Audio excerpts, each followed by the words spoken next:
కృతజ్ఞతలు ధన్యవాదాలు తెలియజేస్తూ ఈరోజు మీకు ఇంతకుముందు ఈ ప్లేస్ అనేది అన్యక్రాంతం అయిపోతుందని చెప్పేసి అంతా భయప్రాంతంతో ఉన్న వాళ్ళు ఈరోజు మన సార్ గారు అదే మన ఎమ్మెల్యే గారు పల్లి సుందరెడ్డి గారి ఆధ్వర్యంలో మీ ఎందుకంటే ఇక్కడ ఇవ్వడం జరుగుతుంది. మనకి ఇక్కడ హైవే కట్టిన తర్వాత ల్యాండ్ వాల్యూ పెరిగింది, దీని కారణంగా అన్యక్రాంతం అవుతోంది అని చెప్పేసి చాలా రూమర్లు జరిగాయి. సో ఇటువంటి సందర్భంలో నాయకులు మనం ఎలా ఆలోచిస్తారు, కానీ అలా కాకుండా మీకు ఏ విధంగా భద్రపరుస్తామని మన ఆర్టీఓ గారు మేడం గారి ఆధ్వర్యంలో అదేవిధంగా మన ఎంఆర్ఓ గారి ఆధ్వర్యంలో మీకు ఏ విధంగా చేస్తాం, మీకు భద్రపరిచేసి మన ఫ్యూచర్ లో కూడా ఎటువంటి ఇబ్బందులు కూడా చేయాలనే ఉద్దేశంతో ఈరోజు ఈ కార్యక్రమం చేయడం జరిగింది.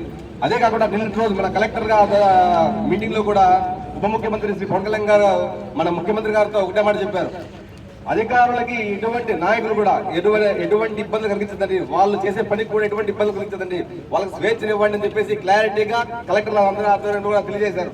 వాళ్ళు చేసే కార్యక్రమం ఏమన్నా సరే ఖచ్చితంగా చేయించండి అని చెప్పేసి. సో ప్రభుత్వం కూడా ప్రభుత్వం అనేది మన ఇటువంటి ఈ అక్రమాలకు కానీ పోగకుండా చేయడానికి ముందంజుగా వెళ్తోంది.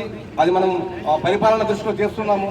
సో ఈ మీరు గమనిస్తున్నారు, ఈ మధ్య మన ప్రజలలో కూడా ఏదో వైద్యులకు వెళ్ళిపోతున్నారు, వేరే పార్టీలకు వెళ్ళిపోతున్నారని చెప్పేసి భయప్రాంతం చేస్తున్నారు. ఇలా కాకుండా ఈ మన చేసే పరిపాలనలోనూ సారా ఆధ్వర్యంలో కావచ్చు, మేడంగారి ఆధ్వర్యంలో కావచ్చు, మనకి ఇవి చేసే కార్యక్రమాలే ఏదైతే మీకు భద్రపరిచే ఈ కార్యక్రమం కావచ్చు, రేపు పొద్దున మీరు కూడా దీంతో సరిపోకూడదు, చదువులో కానీ విద్యలో కానీ అదేవిధంగా వ్యాపార వృద్ధిలో కావచ్చు, మీరు ఇంకా ముందుకు వెళ్ళాలని చెప్పేసి, మీ పిల్లలు ఇంకా మంచి భవిష్యత్తులో తీసుకెళ్ళాలని చెప్పేసి ఈ సందర్భంగా కోరుకుంటున్నాను. నేను నాకు ఈ క్వశ్చన్ ఇచ్చినందుకు ధన్యవాదాలు తెలియజేస్తున్నాను.